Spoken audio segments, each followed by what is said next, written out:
السلام علیکم، وخت مو بخیر. پښتو شو چینل ته ښه راغلاست.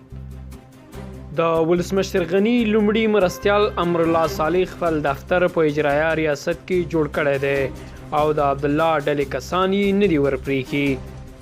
تاند ویبپاڼې د ارګ یوې سرچینې په حواله لیکلي دي چې د ولسمشر غني لومړی مرستیال امرالله صالح غواړي چې خپل دفتر په اجرایه ریاست کې جوړ کړي او له همدې کبله نن د عبدالله ټیم ملګری اسدالله سعادتي چې د هغه دویم مرستیال هم دی سپیدار ماڼۍ ته نه دی ورپرېښی.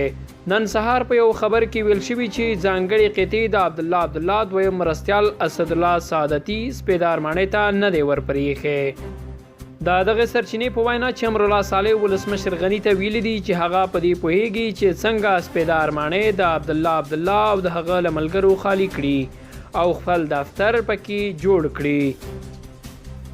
همداراز په راپور کې راځي چې عبدالله که څه هم د جنرال دوستم دفتر په صدارت ماڼۍ کې بابر فرهمند ته ورکړی دی، خو سرور دانش تېره شپه له محمد محقق سره لیدلی او هغه ته ویلي دي چې عبدالله او د هغه ټوله ډله دی د صدارت ماڼۍ دفتر ورته پر رضا تسلیم کړي.